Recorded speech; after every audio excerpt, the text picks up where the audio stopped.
Coming up next on the Passion Struck podcast. Number one, my first commitment of the day is to turn off my alarm. So keep that commitment and turn off your alarm and get up, right? That's number one. Don't hit the snooze, get up. But number two is immediately bring yourself to something positive, to something where you're taking something out of neutral and into something where you can have a little bit of positive momentum building up. And that, believe it or not, is what I teach people as the beginnings of having a good relationship with the people in your life. Welcome to Passion Struck. Hi, I'm your host, John R. Miles, and on the show, we decipher the secrets, tips, and guidance of the world's most inspiring people and turn their wisdom into practical advice for you and those around you. Our mission is to help you unlock the power of intentionality so that you can become the best version of yourself. If you're new to the show, I offer advice and answer listener questions on Fridays. We have long-form interviews the rest of the week with guests ranging from astronauts to authors, CEOs, creators, innovators, scientists, military leaders, visionaries, and athletes. Now, let's go out there and become Passion Struck. Hello, everyone, and welcome back to episode 183, which is ranked as one of the top health and fitness podcasts in the world. And thank you to each and every one of you who come back weekly to listen and learn how to live better, be better, and impact the world. And if you're new to the show or you would like to introduce this to a friend or family member, we now have episode starter packs, both on Spotify as well as the Passion Struck website. These are collections of our fans' favorite episodes that are organized into topic to give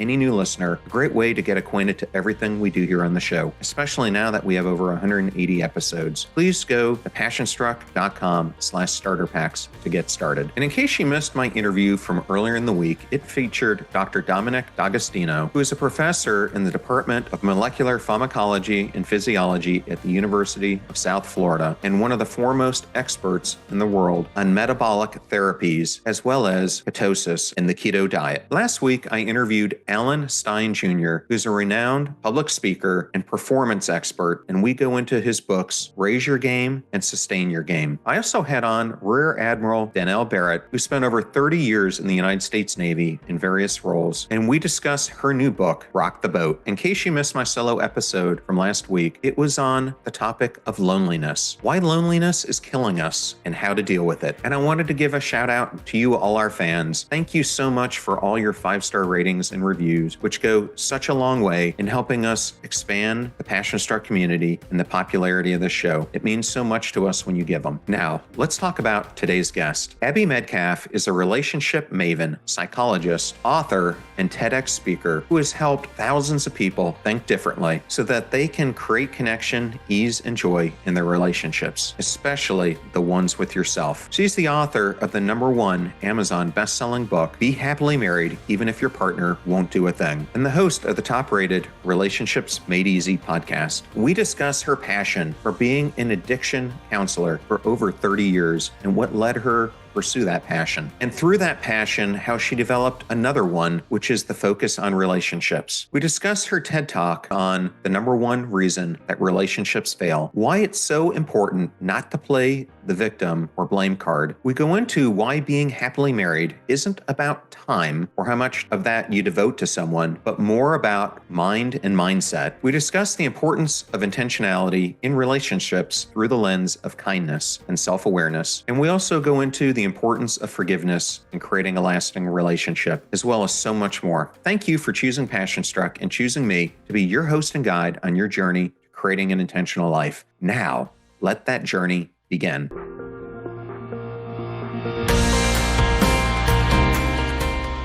I am so excited to welcome Dr. Abby Medcalf to the Passion Struck podcast. Welcome, Abby. Thank you. I'm so excited to be here. I'm ready. Well, I've had a chance to watch your TED Talk. I've listened to a lot of not only interviews you've done, but you have your own podcast. Mm-hmm. And maybe you can just tell the audience a little bit about that podcast before we jump into the rest of the interview. Sure. It's called the Relationships Made Easy podcast. And we actually just finished the 200th episode, my 4th season. And we're in 171 countries now. And the podcast started as a big give for me. I want world peace. And that sounds like a very big want, but I'm a firm believer that we all have power in that. And so I believe that if everyone had access to research-based, really information with great integrity, my own almost 40 years of experience, all mixed together for how to be happy in your life, how to be happy in your relationships, very specifically, all of them, then hate and bigotry and all those things, I believe, would take a back seat. And I think people would be happier, we'd feel more connected, excited in our lives. And I just know that that would lead to more peace. That's really what it is. It's become this huge thing, but that's not how I mean, I'm glad because of my mission. I just started with, I'm sure, 8 of my friends listening. And so it's really grown. It's really exciting. Yeah, the funny thing is when I got into this, I was expecting that it would be my friends who would really be the ones who listen to it, really be promoting it. It couldn't have been farther from the truth. So Same for me. it's an interesting beast. I find Yes. this whole podcasting thing that we both do. Yep. But I thought we would start today so the audience can get to know you a little bit more. You have been a group leader helping addicts through recovery for well over 3 decades. Why is that such a passion for you? Well, it's such a passion. I'm a recovering heroin addict, and that was all through my teenage years, et cetera. And so for me, when I was first trying to figure out, I was going to be a lawyer, and that's what I went to school for. I have a bachelor's in poli-sci, and I was planning to be a lawyer. I'd moved to Israel about a year after I got clean, and I needed to get out of New York. I needed to change my life a little bit. And when I was there, I worked in a camp integrating Arab and Israeli children and realized, and everyone said, wow, you're really good at this counseling thing. And I thought, what's that? And so when I came back to the States, ultimately, I thought I should be a counselor. And of course, my passion at that point was in being in recovery. And I have held that thread all these years. And I morphed that into working in organizations. I decided I wanted to have I went and got a master's in counseling psych and was doing all that. And then I thought, I want to have a bigger impact. I want to work in businesses. I want to work with people there. And I ended up working with executives who had drug and alcohol problems in international mergers and acquisitions. And I ended up doing that for many years, but I kept always doing a group at a drug rehab. Like no matter what, all these years, I still do. I've always done groups with addicts and non-addicts now too. And most of my clients these days are not recovering in any way necessarily, but I always have some portion that are. I always have a little nut of that. But yeah, I have this huge passion and not giving up on ourselves. I think with addiction, people think, and it's not true, that addicts relapse all the time. They never get clean, or they never really get it. And actually, the rates of relapse for a drug and alcohol addiction are the same as any other chronic illness, because it's considered a chronic disease. It's the same. So any other chronic disease, from high blood pressure to heart disease, we have the same rates of relapse, even though people think it looks very different. And for us, though, of course, it's a brain disease versus a physical disease, a body one. So there's a different way it shows up very behaviorally, what we do when we're using. I didn't give up on myself. I was in many rehabs. I didn't give up and found my way. And I want other people to have the same, to never give up. Well, from what I understand, breaking a heroin addiction is probably one of the most difficult addictions that you have to address. It is. It's interesting. I think in some ways, alcohol is really the hardest because, and there's no stats on this, but because I don't ever have to see heroin again, but alcohol's everywhere. So when that's your primary addiction, and I think that that's really hard, or when people are addicted to things that they have to see all the time, I think that's even hard. But yeah, heroin is no picnic. I'll tell you that. Well, especially when so much of our social settings and our relationships all revolve around alcohol as a setting. Yeah, really, really common. It's interesting because there's been a whole new, it's in dating and relationships where people are being sober curious and really starting to date without alcohol. It's been very interesting to watch how the stigma is still there. I mean, it'll probably always be there, but it's been shifting very dramatically over the years. And especially since I started in the field to now, I mean, it's shifted so much. And what we know about it and how we understand it and the research behind it, it's been amazing. In America, especially, we're such a pull yourself up by your own bootstraps kind of place. That's one of our kind of founding principles. And so this idea that it's not a choice to be addicted is something that even addicts have a very hard time truly understanding. And again, so I love to be part of that conversation. And I don't think that passion will ever go away.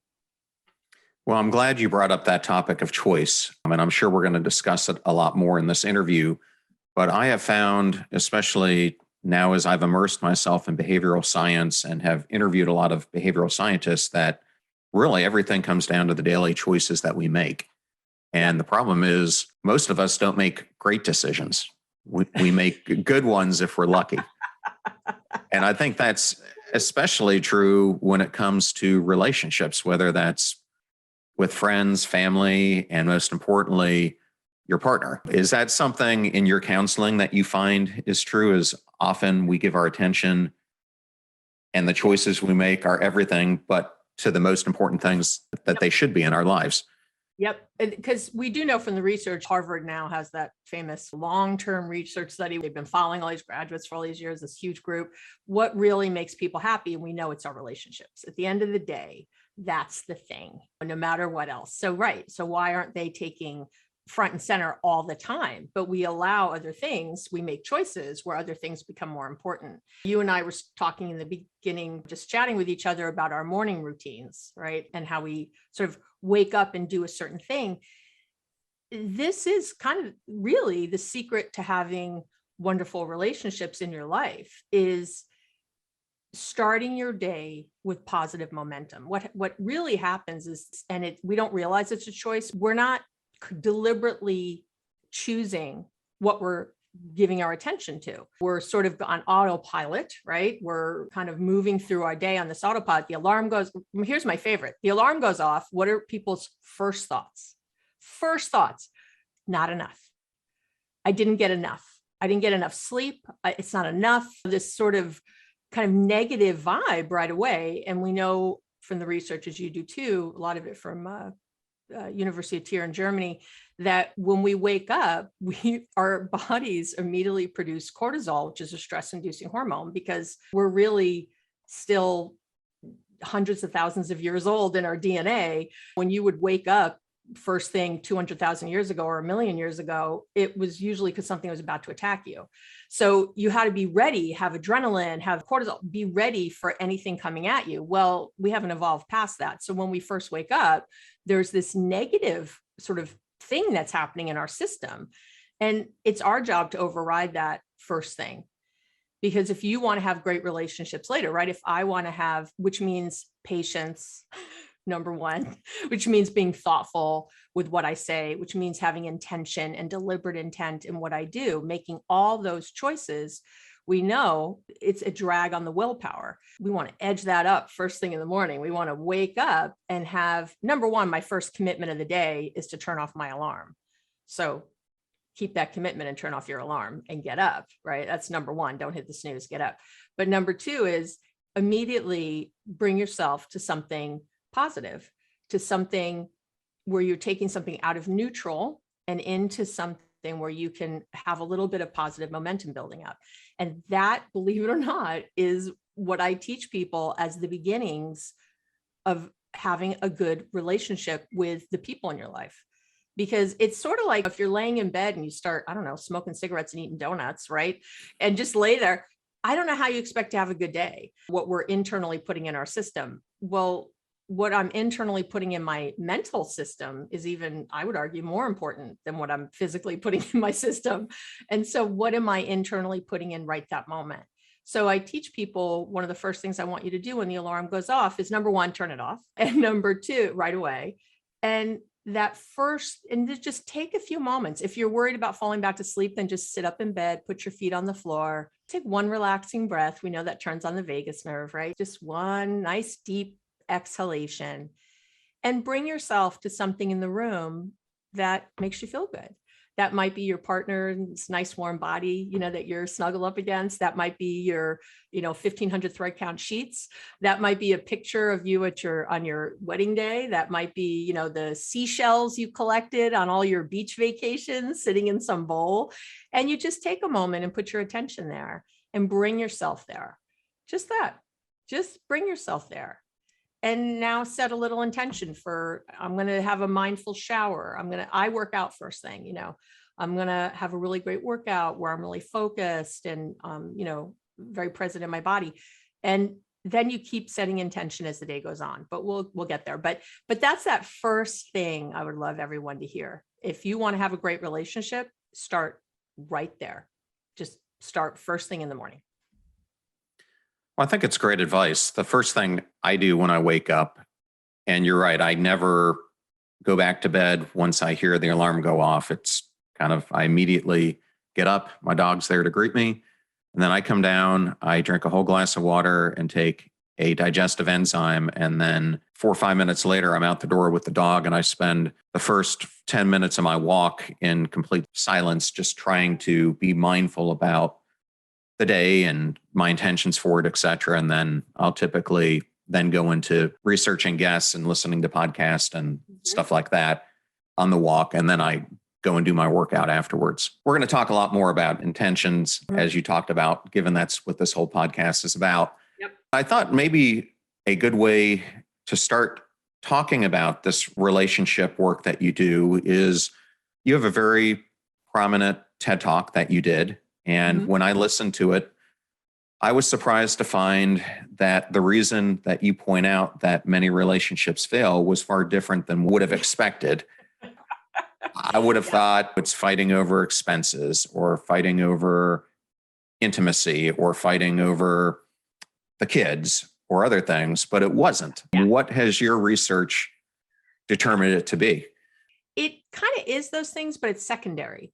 And the problem is that that's sort of the second floor of the house that people are focused on and the foundation's no good. So things kind of fall apart. The number one thing people come into my office and say to me is the number one problem in our relationship is communication. We're not communicating well. We don't communicate well.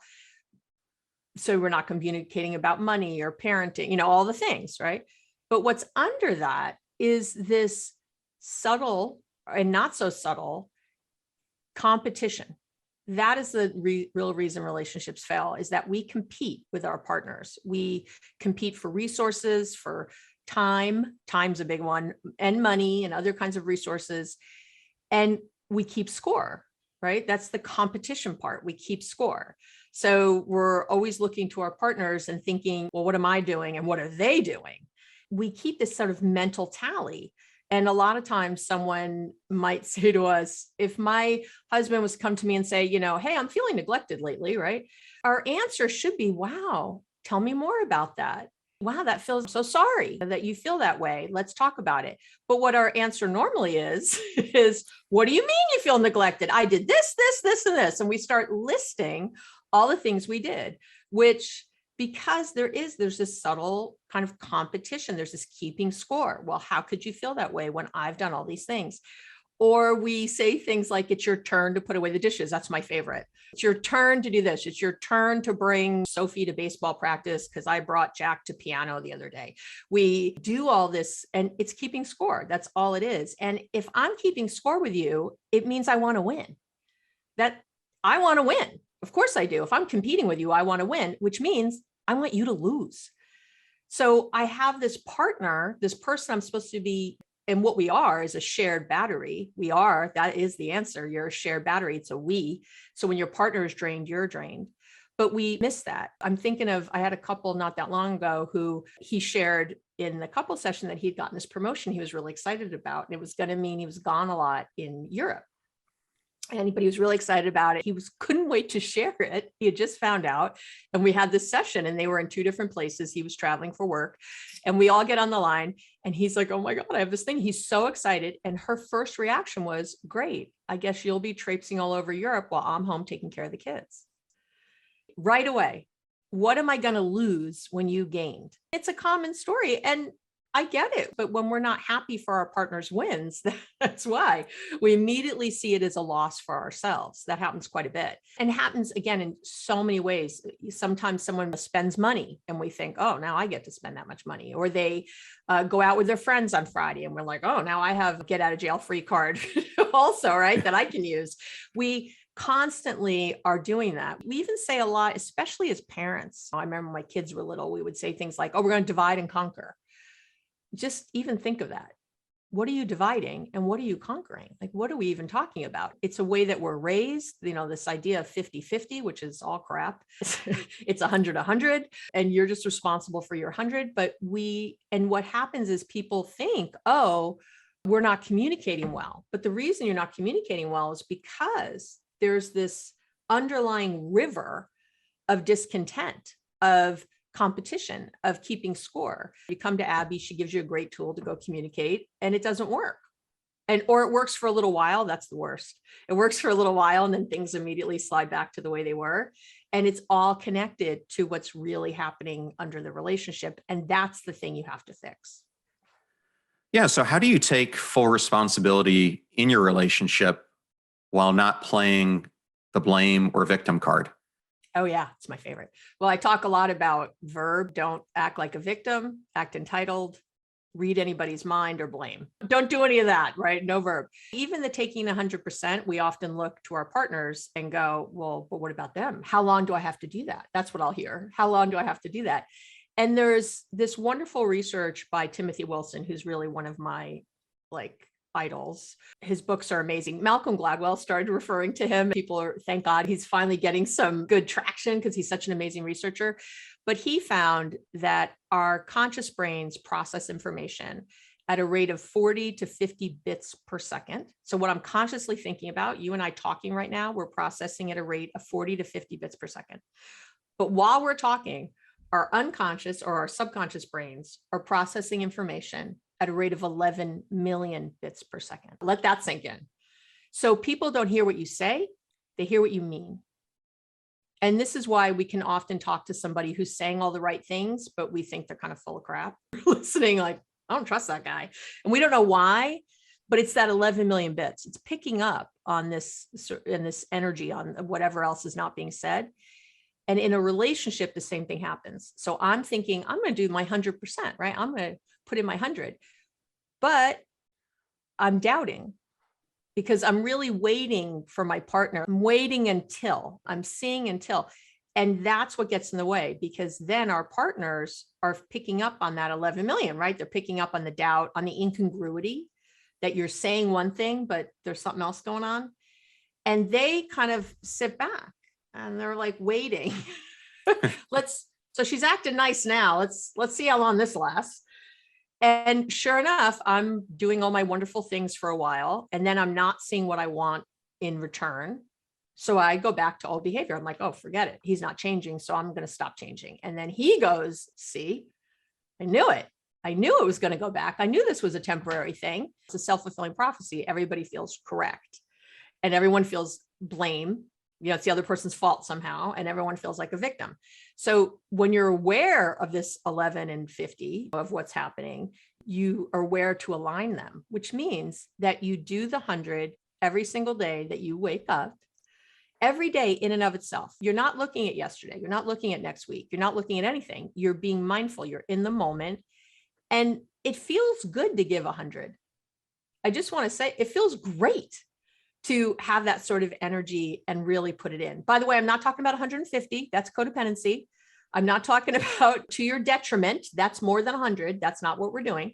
That's a whole other conversation. I'm just talking about that you, in your moments, that you're self-aware, that you're mindful, and that you're coming from love. What I say, love versus fear.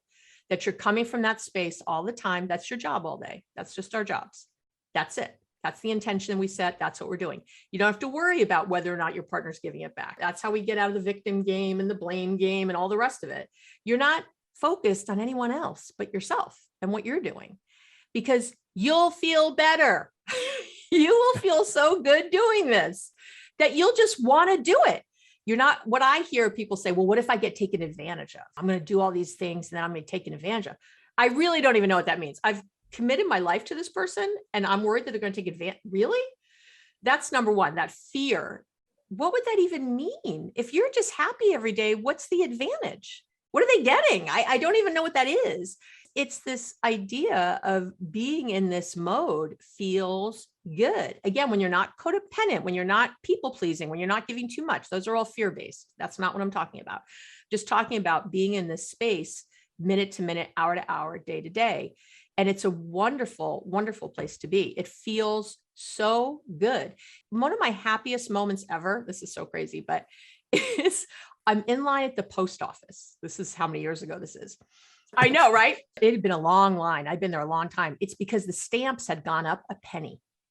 Okay. Stamps had gone up a penny. It was like, I don't remember what it was then. Maybe it was 10 cents to 11 cents or 20 to 21, whatever it was, they'd gone up a penny. So we're all waiting online to get 1 cent stamps, right? We're all waiting online for 1 cent stamps for all of our stamps at home, right? To be able to mail crap. Because back in the day, we used to mail things. You didn't pay your bills online. So you had to have these stamps. And I'm standing there and I get up to the window. It's hot. It's horrible. It's the post office. And I bought $100 worth of 1 cent stamps. And I gave them away to everybody in line. And I turned around and I said, I have 1 cent stamps for everybody. How many do you need? And people were like, they didn't even, it was quiet. All of a sudden it got really quiet. And I just left them out. I said, please, I didn't stand there and hand them. I said, don't take too many, take what you need. And I laid them all out on the counter. And the guy was laughing behind the counter. And it felt so good. It was the best $100 I ever spent in my whole life, because we feel good when we do service. We feel good when we're in service, when it's our choice. It feels so yummy. And when you do that all day, I get that feeling, that $100 feeling all the time when I'm in that service and I'm doing that with my family, with my kids, with my hubby, with whoever, my friends, at work, right now with you. Before we came on, I was thinking, what can we give? What can we do? Right? What can people walk away with today? It's a wonderful way to live. Well, I think that's a great way to maybe introduce your book. And if the audience isn't familiar with it, I love the title, Happily Married, Even If Your Partner Won't Do a Thing. And if you're watching this on YouTube, we'll make sure we have a cover of the book so that you can see it. But in the first chapter, you allude to, I think, part of what we were just talking about when you have a quote in there that says, it's not about the time in your day, it's about the mind in your day. And how does that apply to creating a healthier relationship? Oh, yeah. I love that. So again, what we kind of alluded to earlier is that there is our willpower, there's a little research that goes against this, but the vast majority of research says that our willpower is an inexhaustible resource, right? That over the course of the day, we use up with all of our decisions and all the things we think about. And this is why when you get to the end, everyone's had this experience where you think, I'm going to go out and work out tonight after dinner. I'm going to rearrange the closet after dinner. I'm going to go out with friends after dinner late tonight, like at 8:00. I make this plan on Monday. I'm going to go out with my friends on Thursday night. We work all day and we get home and it's like 5:00 and we're exhausted. And even though we have 6 hours, maybe that most people go to bed probably at 11:00, right? I've got 6 hours, but I don't go work out. I do not want to go meet my friends. I don't want to do any of the things that this morning I was so hyped up to do. And everyone can relate to that you have all this time left in your day, but here you are on the couch, binge watching something on Netflix and playing games on your phone or scrolling through social media, right? And probably eating things you don't want to or think you shouldn't. And so you have all this time left in your day, but you don't have any mind left in your day. And I don't want anyone ever again to think of their day as having 24 hours because it's wrong. There's not 24 hours. There are, I guess, but they're not usable to you in that way.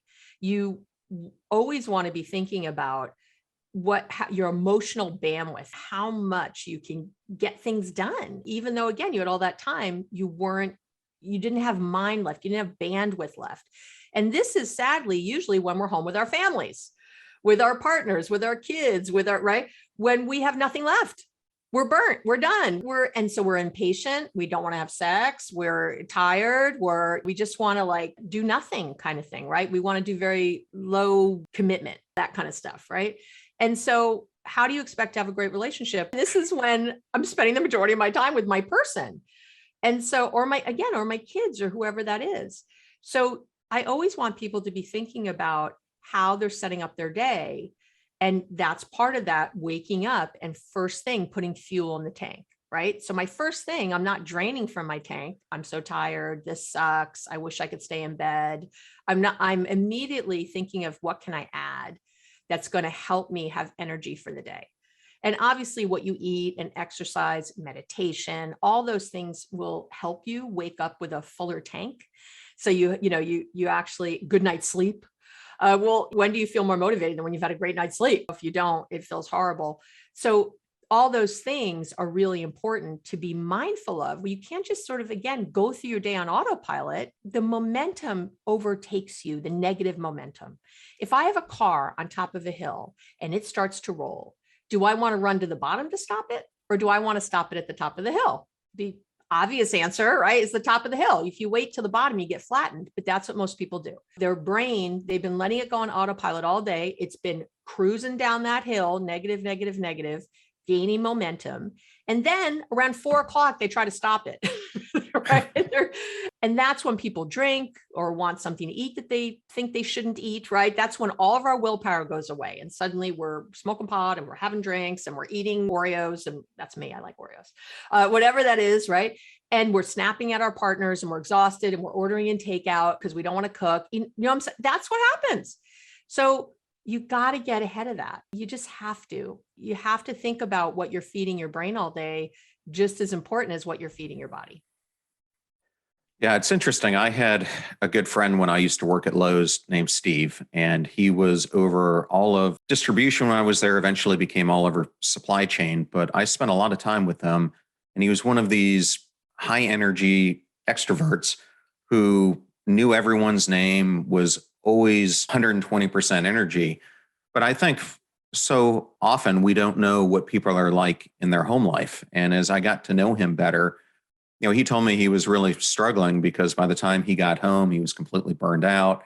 He wasn't paying attention to his wife and kids. And they developed a ritual where they had an attention block, and it was actually a brick. And if the kids or the wife felt like he wasn't being present, they would put the brick on the table, which was a great reminder for him to zone in. And he said at first he found it very annoying. Over a short period of time, he found it to be a great connector because he would realize he was drifting off and not involved in the discussion. So I just bring that up as an example. I love it. Well, when you set intention, that's really what that is, right? We're setting an intention of attention. When you do that, you are lining up that 50 and 11 million bits. That's what's happening, right? You're lining all that up. You've talked before in the podcast about the reticular activating system, RAS, and I'll just say it briefly here. The RAS is another part of your brain that it acts like a filter between your conscious and your subconscious mind. So whatever I'm thinking about consciously, the RAS, the reticular activating system, sends it as a instruction or order to my unconscious to look for that thing. And the easiest example I always give is if you've ever bought a car and suddenly you see that car everywhere, right? Or thinking about buying a car. I want a gray BMW, and there's gray BMW, whatever model that was is everywhere, right? That's what happens all the time in our relationships. So if I'm thinking in my head, my husband's always nagging me, then my RAS sees that as an order to look for my husband nagging me.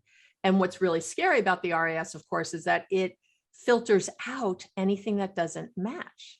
So when my husband's appreciative, when he says, thank you, all right, all the good things, I'm like Teflon. It's just, my RAS filters that out as unimportant. When you're putting attention to something, when you say consciously, oh, I'm going to pay attention in this moment, the RAS helps you do it.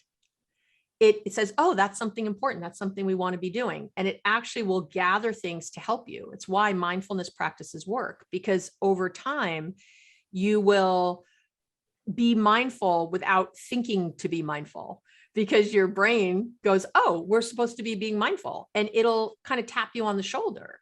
And again, every time you set an intention, it is putting into motion that RAS. It's putting into motion that 50 versus 11 million bits. You're really using your brain the best way possible.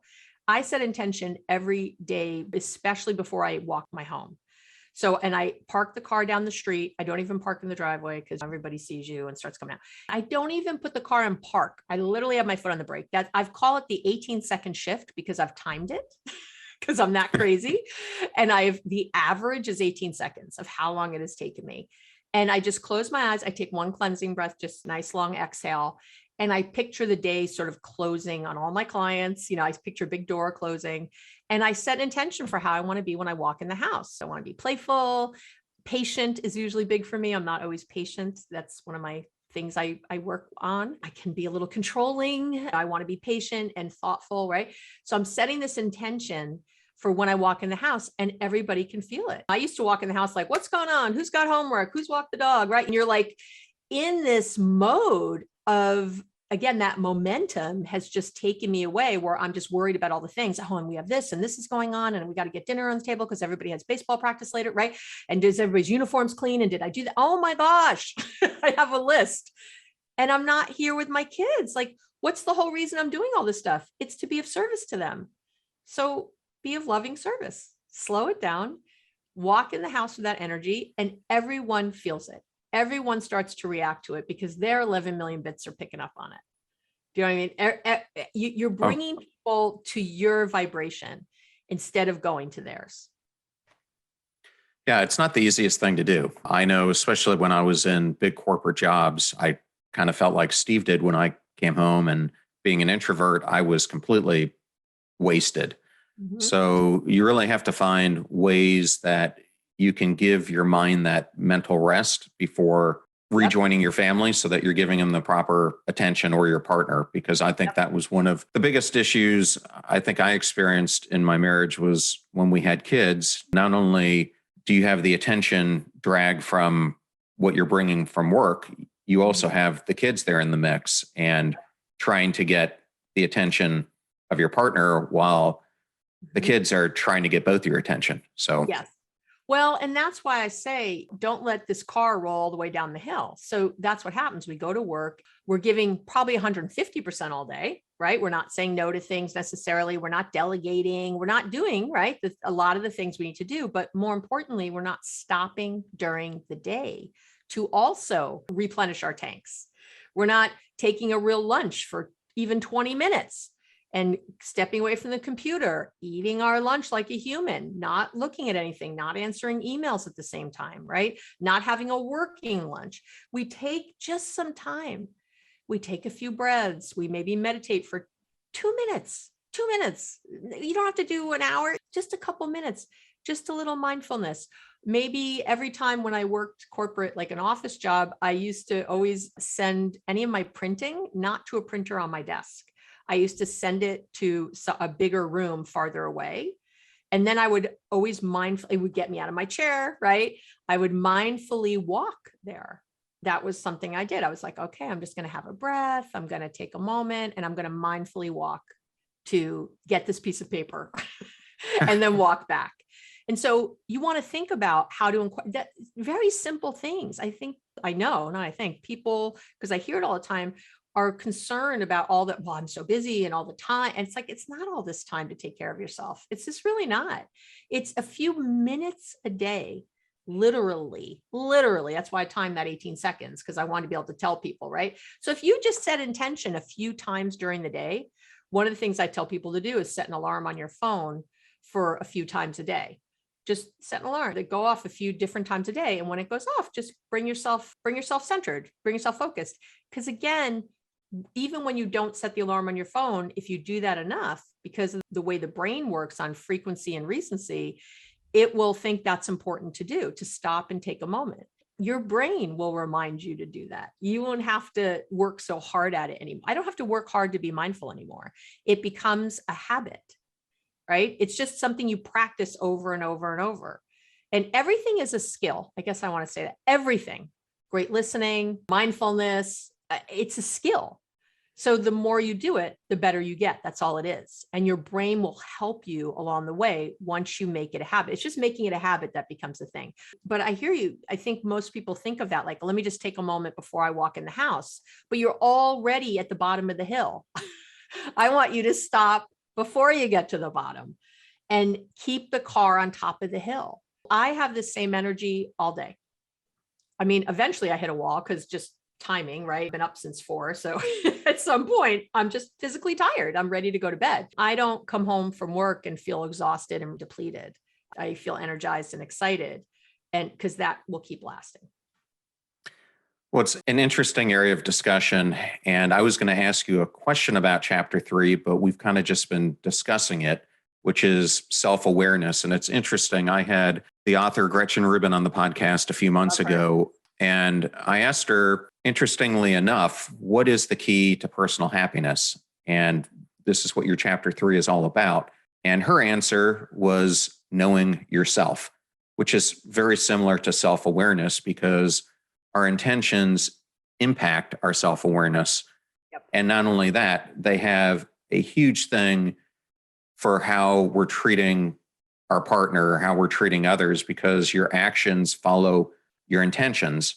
Yep. And I think it's one of the most important things that people need to understand, because as I look at whether it's people delving into mediocrity, people having failed friendships, people having failed relationships, people not achieving the success that they want, a lot of it comes down to you can have all the passion and perseverance you want, but if you're not intentional about where you're aligning yourself and your goals, you're not going to achieve what you're setting out to achieve. And I think that all comes out of self-awareness that you tied to happiness, just as Gretchen Rubin did. Yep. And I'm going to say there's another secret to happiness, which is also tied to this. And I want to be clear, self-awareness and mindfulness are two different things. I'm very self-aware, for example, that I'm controlling, but I'm not always mindful about it, right? Sometimes I act controlling, even though I'm self-aware about it. So it's really important that you understand that these two things sort of go together. The more you practice mindfulness, the better you are at what you're self-aware about. Does that make sense? I hope. Okay. No, completely. And then that other key to happiness is really our ability to resist urges. When you think about anything, I want to be more productive. So I have to resist the urge to scroll through social media, maybe, right? I want to have a better relationship. I have to resist the urge to snap at my partner or to go isolate instead of being with them. I want to be more fit. I have to resist the urge to lay on the couch and eat a donut. It's all comes down to that. And that's that willpower muscle again. That's that piece. And again, as you set intention, as you're more self-aware, as you really get in your moments of being mindful, that all starts to shift, and your happiness level, I guarantee you, will rise. That it's going to happen. Yeah, it's interesting. You bring some of this up in the book when you say that you need to have 5 times as many positive interactions with your partner as negative ones for your relationship to be stable. Why is that the case? John Gottman is a famous marriage researcher. He's amazing. We know, like Barbara Fredrickson's very famous research about the positivity ratio. In general life, that number is something like 3 to 1. Although Roy Baumeister wrote a book not that long ago saying that it was actually 4 to 1. So in other words, whenever anything positive happens, right? Let's say 3 positive things that happen, it just takes 1 negative thing to kind of cancel it out.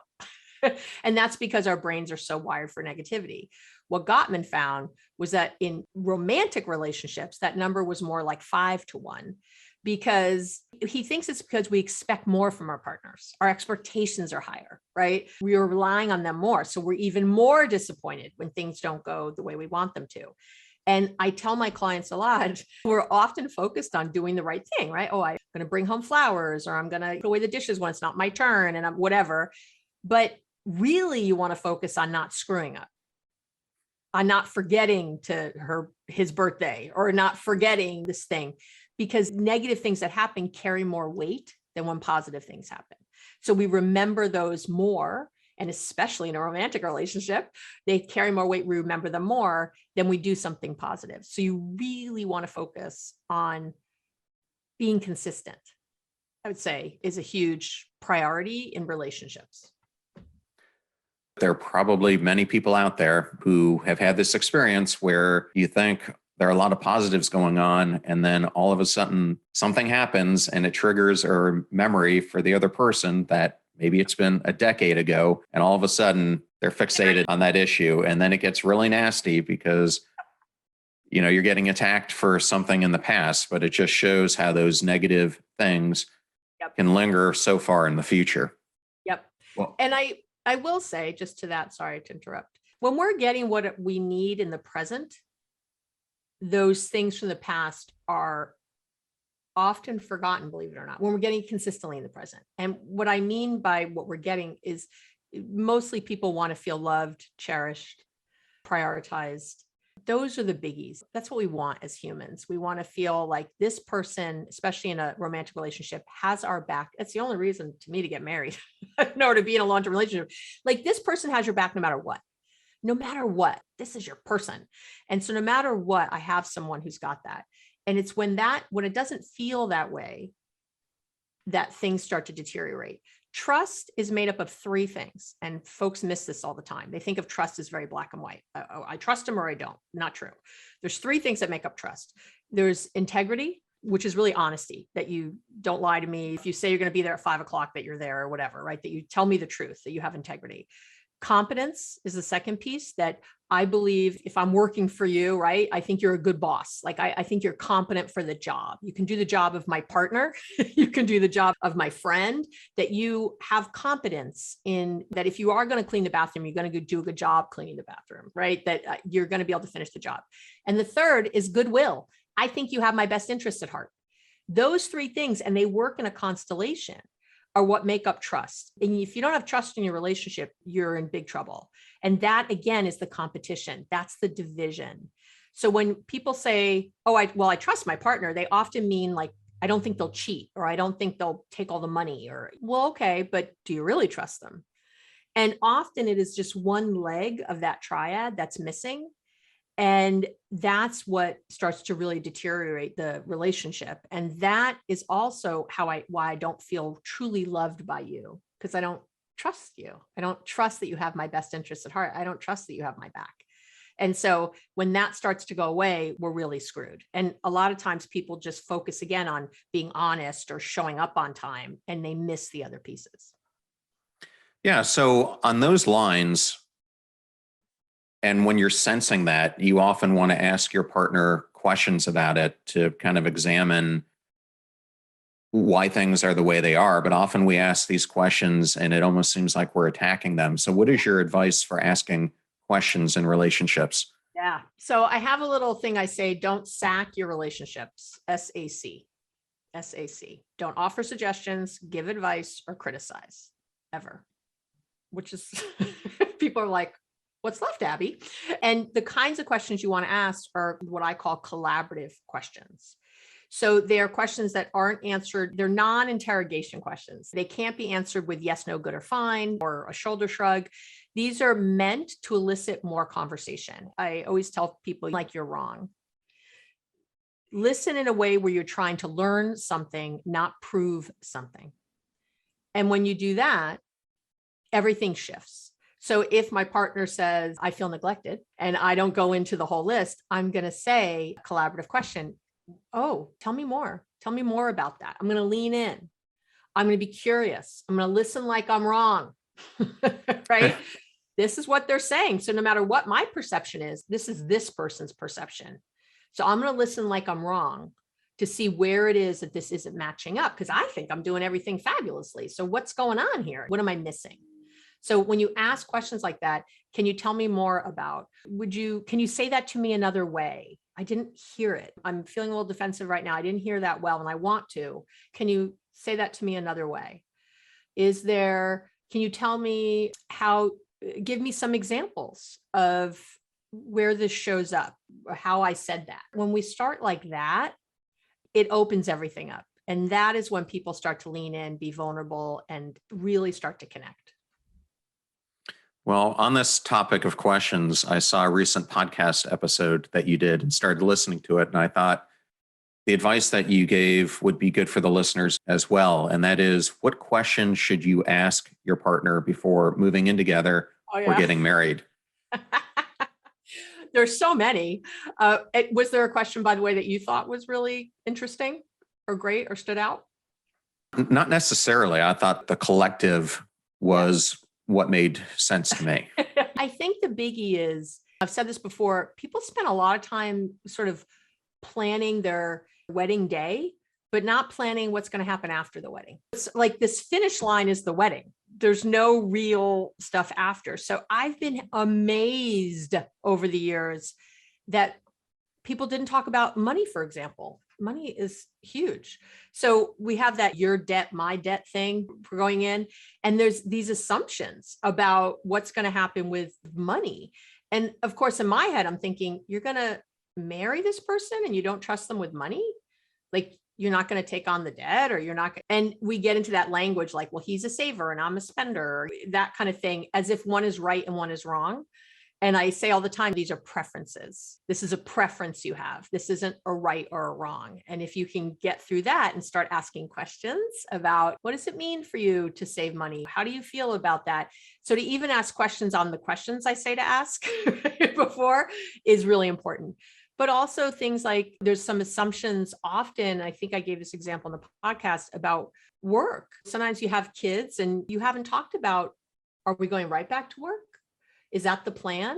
Is the plan to be home for a few months? Is the plan to be home for a long time? I'm always shocked at how much people assume that. I've had so many couples who it was assumed that the wife would stay home and take care of the kids. Like, just assume, well, you're not going to go back to work full time after that. And she's like, we never discussed it. What are you talking about? Or sometimes people do want to go back to work. And then I've had a lot of women say, I can't leave this baby with anybody. So how are we going to talk about that now? So talking with your person before you get married about this, and it's some of it you can't predict. So who knows? You can make a choice and then know it's going to change.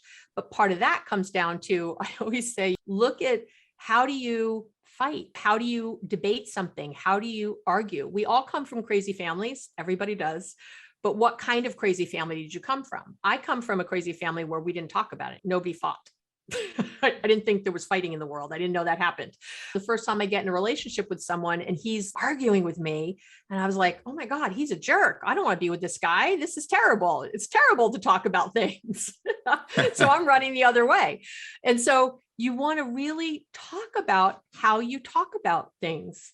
What are the ground rules? How are we going to come together around this? How are we going to decide on something? Who has the last say? Does anybody have the last say? How does that happen? There's so many things that people don't, they just, again, they plan this day. That's what they're thinking about. And they're not really planning what's going to happen later. They're not really thinking about all the challenges that are going to come, all the things ahead, buying a house or not buying a house. I've had people do that. They haven't decided. Someone's assuming like, well, after you get married, you look for a house. It's like, you do? I love renting. I don't want to look for a house. And I don't want the thing of a house. And we might be moving soon. And I don't want, just how do we want to spend it? How much do we want to save? Do we want to save? What does it look like? How do we spend our money on cars or watches, or what are our values around it? And there's a lot of assumptions. And I think really at the heart of it is people don't want to ask because they don't want the answer, because they're afraid it means they're not going to be with this person. They're afraid somehow that means we're not going to end up together, and they don't want to make that choice. So they're just like, nope, I'm just not going to ask, la, la, la, la, la. And it's all going to work out later. And that's obviously not what happens. But there's questions about sex and porn. Is porn okay? I talked about, there's so many things to really check out before you check in a permanent way. Yeah, a ton of truth to that. And that's probably why I think you cited 70% of marriages today are actually ending in failure. Yes, when you include failure as not just being divorced, right? Because what's even more of a failure to me is being in a miserable marriage and thinking you have to stay for whatever reason out of fear, right? No love relationship was ever made better by fear, that's for sure. But we often stay in relationships because of things we're afraid of. We're afraid of being alone. One of my favorites, that my partner will go find somebody else and then I'll be alone and they'll be happy. I don't even know how to talk about that. I'm afraid that I've already spent all this time and put in all this energy. I can't leave now. There's so many fears that come up, and people end up staying in relationships that aren't happy. And so it's, the research shows that it's about 70% when you include unhappy marriages or unhappy partnerships. Yeah, it's shocking, because would you go into a business if there was a 70% chance of failure? That's what I say, right? It's like, Who would do that? And yet the business of marriage is booming. And although people are getting married later, the median age right now in the United States is 27, where it used to not that long ago, it was 24. So it's really bumped quite a bit. And it's continuing to rise. So we're looking at all kinds of other different issues. And again, all the more reasons to be asking a lot of questions before you get married. You've talked about some of the opposite sides of this, such as fear, et cetera. But in chapter 5, I loved how you went into the intention of kindness. Yeah. And it's something that I think we don't talk enough about, especially when it comes to, in order to be kind to the partner in your relationship, it starts with self-kindness. Yep. Why is it so important to set this intention of kindness to have a healthy relationship? It's so hard to say what's the most important, right? But it's really way up there. Being kind, first of all, just feels good. Yeah. And kindness to ourselves, otherwise known as self-compassion, is Krista Neff, a lot of famous research on this. We know that this is really, it aids our self-esteem, which we know has us in a healthier relationship. It helps us not be people pleasers and do too much and be codependent and learn how to say no. I mean, have our boundaries. It is like couples glue. Kindness. It is unbelievable how far it will go.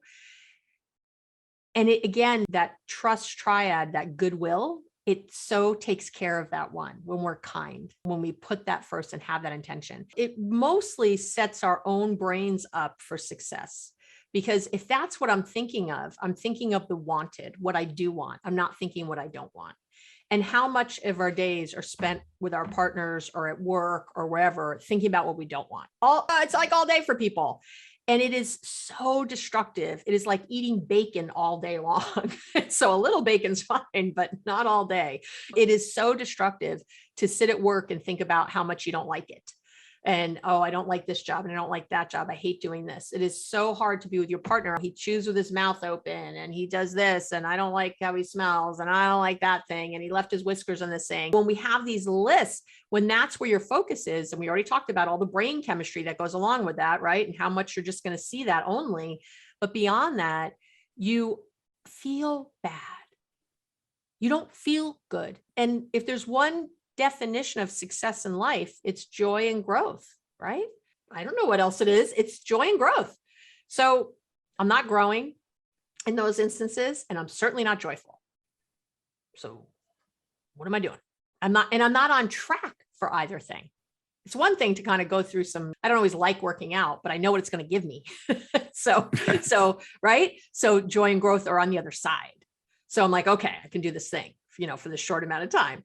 But otherwise, what are we doing? So if I'm spending all day, and this is again why setting intention comes in and the whole positive momentum thing and keeping the car on top of the hill all day, all of that, when we're kind, becomes really easy. I said it in I have a weekly love letter that goes out, which is meant to be kind of an inspirational weekly letter. And I said last week in the letter, I had a client who said, what would love do here? That's her question all the time. What would love do here? And I love it. What would kindness do here? If I was kind, what would I be saying right now? If I was to be kind, what would I be doing right now? It is such a beautiful filter to think of life. And kindness doesn't mean I let people walk all over me or I don't say it's kind. It's kind to be clear. It's kind to say what you really feel. That's kind. It's not nice to skirt around something and lie to people and tell them you're fine when you're not. That's not nice. That's lying. And then they don't know what's going on and their 11 million bits are picking up on the lie and they don't know why, right? Everyone's confused. Like she says she's fine, but I can tell she's not. So, right. That is a recipe for disaster. But when you use kindness as your true north, as your compass all the time, your whole world changes and you will, I'm telling you, feel happier, more content, more satisfied. I hate that word, kind of happy sometimes, but all the things that means, you will feel more joy, you will feel growth when we use a filter of kindness. So when you can just if you're not sure what to set an intention for, just always do kindness. How can I be kind? How can I be kind I'm not even kidding. How can I be kind to myself driving to work today? Well, I could take my time. I could be aware of other drivers. I could be mindful so I don't get distracted and get into some road rage, right? I could allow people to go first when I'm driving and it's not a competition to get to my office. Even driving to work, you could be kind. it's an incredible thing. And when you start with that kindness with yourself, because that's always where it starts, that's again means you're not being codependent. You're not doing the things that trash your boundaries. And that's where the magic happens. Well, I remember that podcast episode that you did with two ladies where this whole topic of whiskers in the sink came up. And I can't remember whose issue it was, given there were three of you, but I remember the husband in the situation did his best to start improving it, but there were still whiskers. And the funny ancillary to that is my girlfriend was getting really upset at the way I was doing dishes, and she wasn't necessarily telling me, but she was having to come back and rewash them.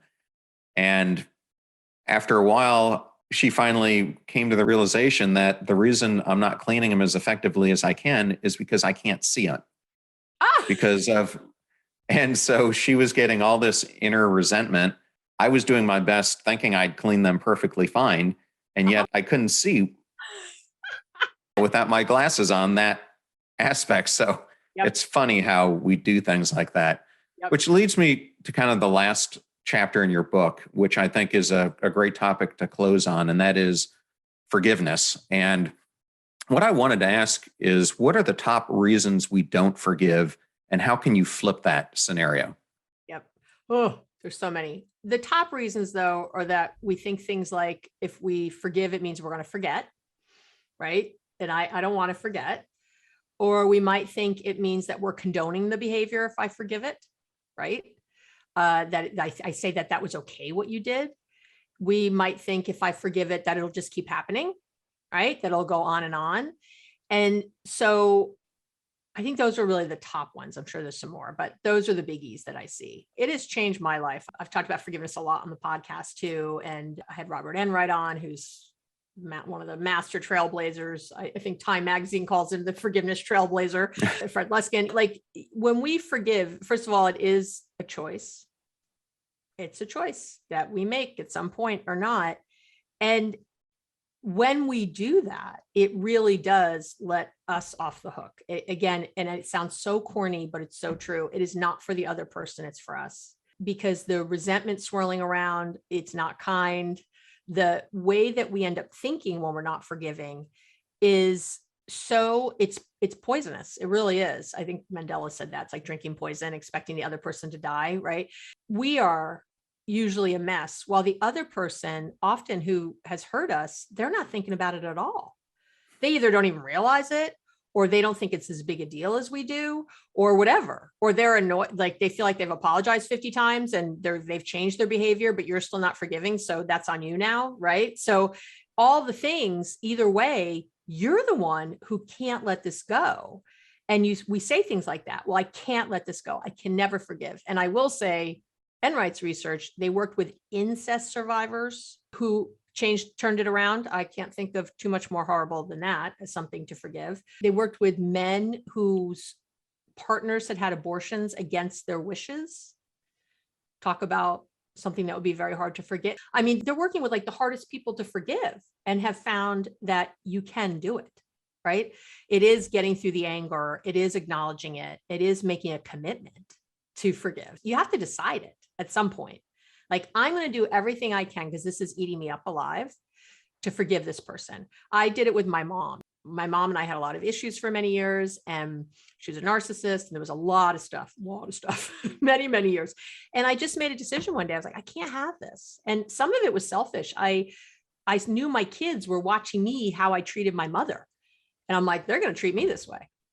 I don't want that. But I will say, and I did the work, and I really did the work. And at the end, when my mom died, we were good. Like, I didn't suddenly love her more than anything. I didn't suddenly think, oh, she's the best ever. It didn't change my mind about my mother. It changed my mind about myself and how I could connect with her, what I could create with her.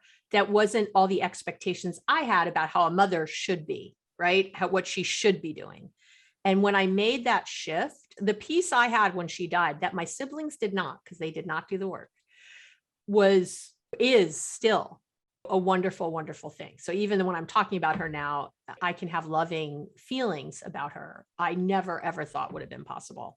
So forgiveness, man, it is why it's the last chapter of my book. I do want to say that also. It's not something you try to do first. What I mean? It's not. It's something that you do the other pieces. You get good at kindness. You get good at the other pieces, setting intention, getting your own battery full, knowing about the mind in your day versus the time in your day, right? You really practice this for a while before you take that on, because then you're in a place, it's like you've climbed halfway up the mountain.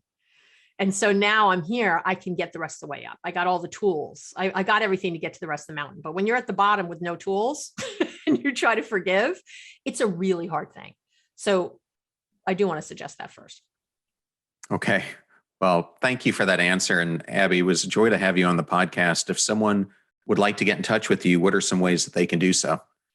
The easiest thing is my website, which I'm sure you'll link to, but it's Abby Medcalf, ABBYMED. CALF.com. That's where everything lives. The podcast, the blogs, all my appearances, all my social media, all the things. And they can also ask questions for my podcast, which I answer on different segments of the podcast by connecting with me there. So it's there's a Let's Connect page and they can send me questions, which I love to answer on the podcast. As do I. I love listener questions. Yep. Well, Abby, thank you so much for joining us and sharing your great wisdom. And for the listener who's out there, I would highly encourage you to pick up a copy of her book. And like she said, I'll have links to it in the show notes and hope you digest it and get as much out of it as I did. Oh, thank you so much for having me. It was wonderful. I thoroughly enjoyed that interview with Dr. Abby Medcalf and wanted to thank Abby for the honor of having her on the show. Links to all things Abby will be in the show notes at passionstruck.com. Please use our website links if you buy any of the books from our authors. All those proceeds go to supporting the show. Videos are on YouTube at John R. Miles, where we now have over 370 of them, as well as exclusive content that we only put on that channel. Please join our already 14,000 subscribers. Advertiser deals and discount codes are in one convenient place at passionstruck.com/deals. I'm at John R. Miles, both on Instagram as well as Twitter, and you can also find me on LinkedIn. And if you'd like to know how I book amazing guests like Abby Medcalf, it's because of my network. Go out there and build yours before you need it. You're about to hear a preview of the Passion Struck podcast interview I did with Dr. Casey Holmes, who's a professor at UCLA's Anderson School of Management. Dr. Holmes is an award-winning teacher and researcher on time and happiness, and author of the new book, which will release next Tuesday, Happier Hour. We're examining that exact question. What's the relationship between the amount of discretionary time individuals have and their satisfaction? And we conducted a bunch of studies, including one where we analyzed data from the American Time Use Survey, which captures for tens of thousands of working and non-working Americans how they spent a day. And it also has a question of their life satisfaction. And what we did was we looked at the relationship. So we calculated for each individual how much time they spend on discretionary activities that day and their life satisfaction. And the results showed an interesting pattern. It showed the fee for this show is that you share it with friends or family members when you find something useful or interesting. If you know someone who's dealing with a relationship issue or an addiction problem, please share the show with them. The greatest compliment that you can give us is when you share the show with others that you care about. In the meantime, do your best to apply what you hear on the show so that you can live what you listen. And until next time, live life passion struck.